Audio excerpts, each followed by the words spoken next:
Hello मित्रों, दोस्तों, भाइयों, बहनों, बेटियों, नमस्कार, नमो बुद्धाय। पिछली वीडियो में हमने आपको बताया था आत्मा और पुनर्जन्म। मेरे बहुत अच्छे प्रिय मित्र हुए गाजियाबाद में श्याम सिंह गौतम, उनकी ये किताब मुझे बहुत अच्छी लगी, तो इसमें मैंने पिछली वीडियो में बताया था। आइए आगे बढ़ाते हैं आपको। आइए आत्मा पर वैज्ञानिक अध्ययन करके देखें। आत्मा के उपरोक्त गुणों पर भी विचार करके देखा जाए कि किस तरह, यानी किस हद तक इनकी क्या स्थिति बनती है। क्या आत्मा शाश्वत है या नहीं? क्या यह एक नित्य सत्य है? क्या एक ऐसी सत्ता है जिस पर कोई भी सत्ता प्रभाव नहीं डाल सकती? जिस शरीर में आत्मा का वास है, तो क्या उसमें कोई परिवर्तन नहीं हो सकता? क्या आत्मा शरीर में विद्यमान है या केवल विश्वास मात्र है? क्या आत्मा का आवागमन अर्थात पुनर्जन्म हो रहा है? क्या पुनर्जन्म आत्मा का होता है या किसी और चीज का? सभी प्रश्नों को वैज्ञानिक दृष्टि से देखा जाए।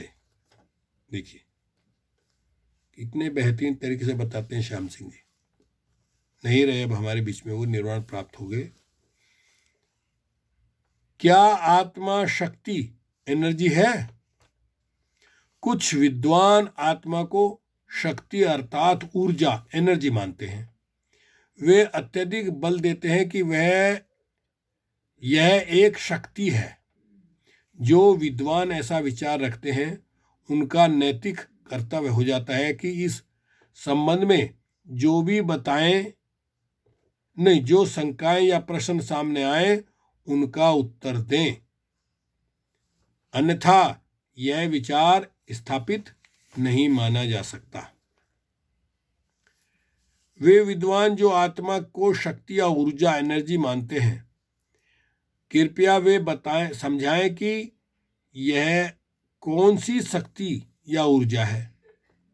यह यांत्रिक, मैकेनिकल या विद्युत, इलेक्ट्रिकल, रासायनिक, केमिकल या आणविक, एटॉमिक, गतिज, किनेटिक का, चुंबकीय, मैग्नेटिक आदि आदि में कौन सी ऊर्जा है। आज तक जितनी भी शक्तियां मानी जाती हैं, उन सभी की सामर्थ्य को नापने के मीटर बनाए जा चुके हैं। जिन विद्वानों ने आत्मा को शक्ति या ऊर्जा के रूप में जाना है, वे किस यंत्र या मीटर से इस शक्ति की सामर्थ्य को नाप सकते हैं? वे कृपया बताएं वह शक्ति कौन सा कार्य कर सकती है। मैकेनिकल, इलेक्ट्रिकल, किनेटिक, मैग्नेटिक आदि आदि। क्योंकि एक प्रकार की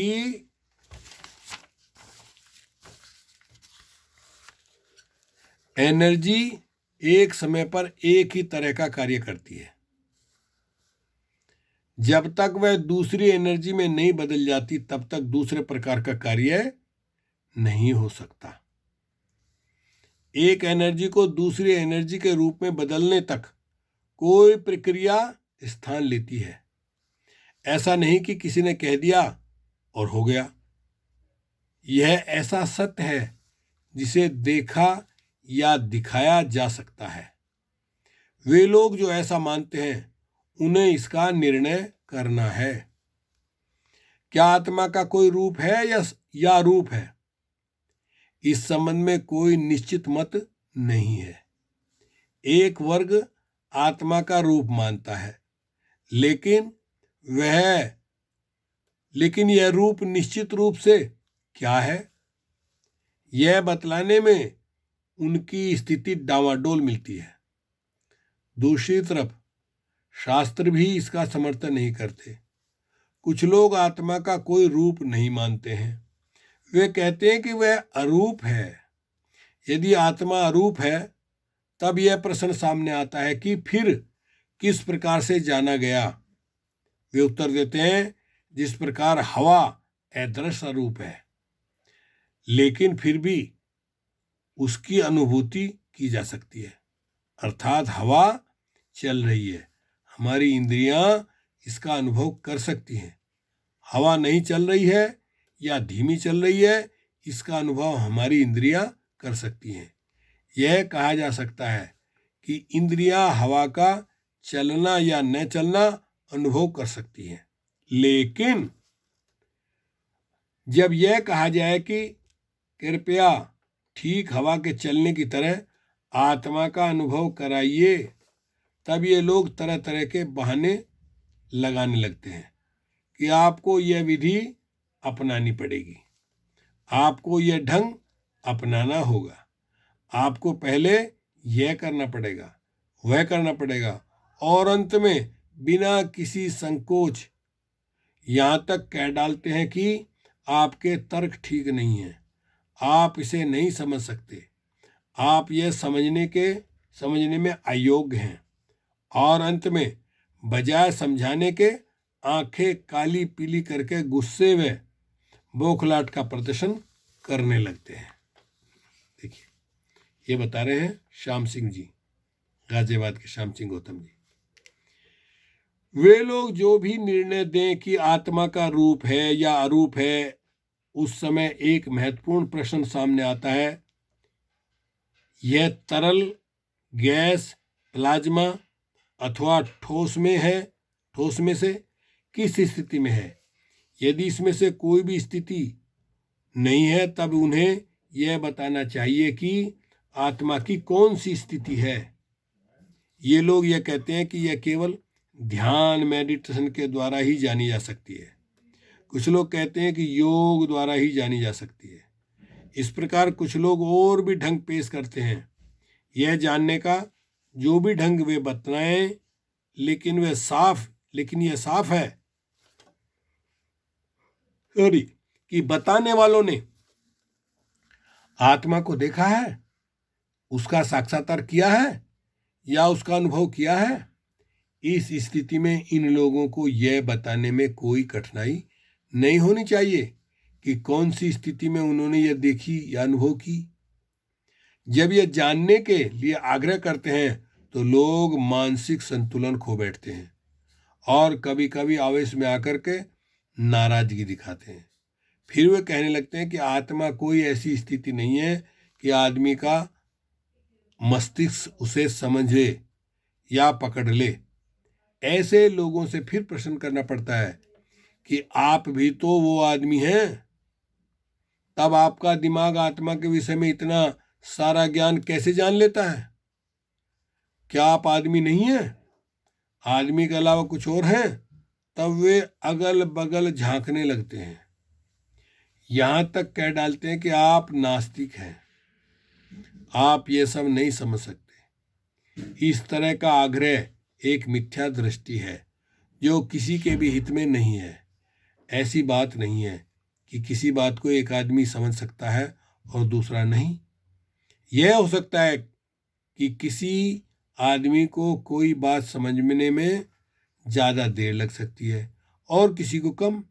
किसी आदमी को किसी बात को जानने में ज़्यादा अभ्यास करना पड़ सकता है और किसी को कम। कोई आदमी किसी को मानसिक विकास करने का मौका प्राप्त हुआ है, यह समझ सकता है। यह एक अहंकारपूर्ण कथन है कि मैं समझ सकता हूं और दूसरा भाई नहीं। ये लोग समझाने में असमर्थ हो जाते हैं, तब कहते हैं कि यह मस्तिष्क से परे की बात है, क्योंकि यह कोई भौतिक वस्तु नहीं है। वे इस बात का अधिक बल देते हैं कि आत्मा भौतिक नहीं है, यह अभौतिक है। इससे ऐसा लगता है कि आदमी ने निश्चित रूप से आत्मा की खोज कर डाली है। जब वो कह रहे हैं तो उसकी स्थिति का पता लगा लिया है। शास्त्रों में शरीर को आत्मा का संबंध वस्त्र की भांति बताया गया है। आत्मा शरीर में वास करती है, आत्मा अभौतिक है, यह दावा करने वाले भाई से यह पूछा जाता है कि अभौतिक आत्मा को भौतिक शरीर की आवश्यकता क्यों पड़ी? क्या उसके बिना आत्मा का काम नहीं चल सकता? भौतिक शरीर में अभौतिक सत्ता किस प्रकार रह सकती है?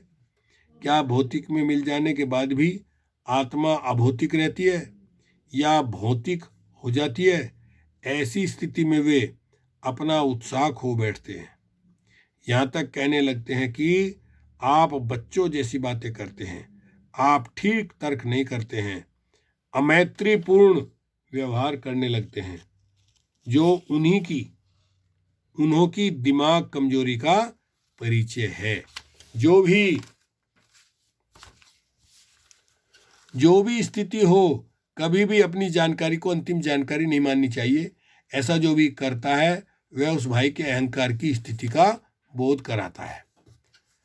जब यह मान लिया गया कि आत्मा शरीर में निवास करती है, तब यह प्रश्न अत्यंत महत्वपूर्ण हो जाता है कि क्या आप आत्मा और शरीर एक है? क्या आत्मा और शरीर एक है या अलग अलग है? और आत्मा की वकालत करने वाले प्रत्येक आदमी से यह प्रश्न निश्चित रूप से किया जा सकता है, क्योंकि जो मनुष्य आत्मा की वकालत करता है, यहाँ वह साफ जाहिर हो जाता है कि वह आत्मा पर कम या ज़्यादा जानता है। ऐसे भाई को निश्चित रूप से यह अपना कर्तव्य मानना चाहिए कि उठाए गए प्रश्न का उत्तर देना है। यदि आत्मा और शरीर एक हैं, तो बताना चाहिए कि इस स्थिति में आत्मा किस प्रकार से शरीर में विद्यमान है। जब दोनों एक हैं, तो शरीर का प्रभाव आत्मा पर रहेगा या आत्मा का शरीर पर? दोनों में से किसी पर भी प्रभाव किस पर हो, लेकिन यह समझाने में रेखा विभाजन, लाइन ऑफ डेमार्केशन किस प्रकार अंकित हो सकती है। यदि नहीं हो सकती है, तब यह मानना कठिन हो जाएगा। यदि ये दोनों एक हैं, तो शरीर मर जाने की स्थिति में क्या आत्मा भी मर जाती है? मर जानी निश्चित है, लेकिन आत्मा के मानने वालों को यह बात पच नहीं पाती, साथ ही साथ समझा भी नहीं पाते हैं।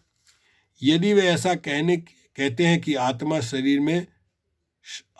शरीर अलग अलग हैं, उन्हें यह समझाना है कि इस स्थिति में आत्मा फिर किस प्रकार निवास करती है। क्या उसके लिए कोई अलग स्थान है और उसे वहां पर देखा या अनुभव किया जा सकता है?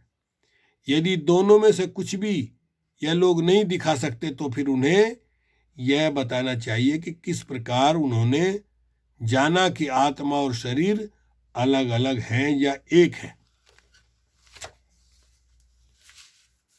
यदि उन्हें यह स्वीकार है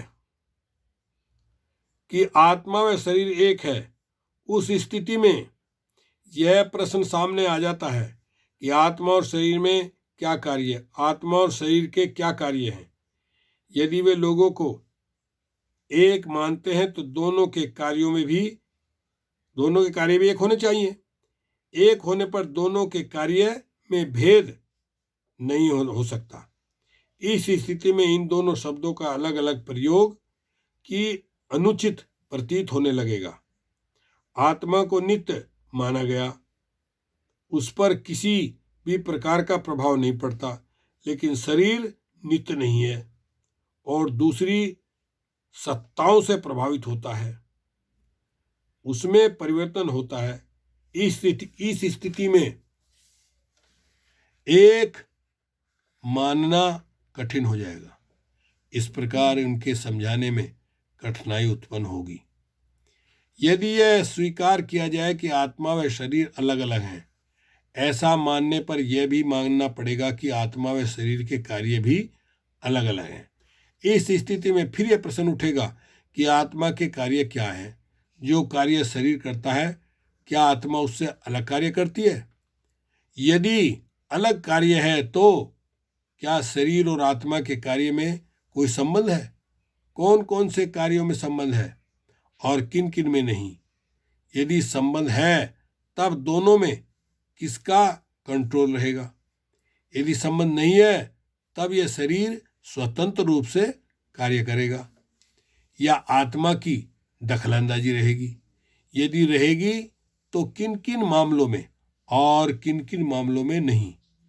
यदि शरीर के कार्यों में और आत्मा के कार्यों में संबंध नहीं है, तब शरीर कौन कौन से कार्य स्वतंत्र रूप से कर सकता है। यदि कुछ या सभी कार्य शरीर स्वतंत्र रूप से करता है, तब आत्मा का होना कैसे माना जा सकता है। आत्मा का भोजन क्या है। जितनी भी वस्तुएं हम देखते हैं वो दो भागों में बांटी जा सकती है, एक निर्जीव और दूसरी सजीव। जो वस्तुएं निर्जीव हैं उन्हें भोजन की आवश्यकता नहीं है, लेकिन जो सजीव हैं जिनमें जीवन है, इन सभी को भोजन की आवश्यकता है। यदि आत्मा निर्जीव है तो समझा जा सकता है कि उसे भोजन की आवश्यकता नहीं है, किंतु आत्मा के मानने वाले आत्मा को निर्जीव नहीं स्वीकार करते हैं।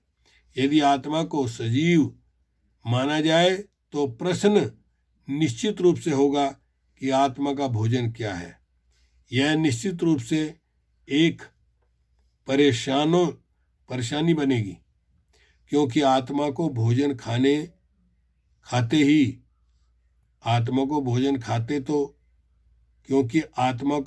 खाते तो उन्होंने देखा नहीं, इसलिए वे कहें किस प्रकार। यदि वे कहें आत्मा कोई भोजन नहीं करती और सजीव भी है, इस स्थिति में यह प्रश्न होगा कि सजीव वस्तु को भोजन न मिलने पर वह मर जाती है, तब आत्मा क्यों नहीं मरती।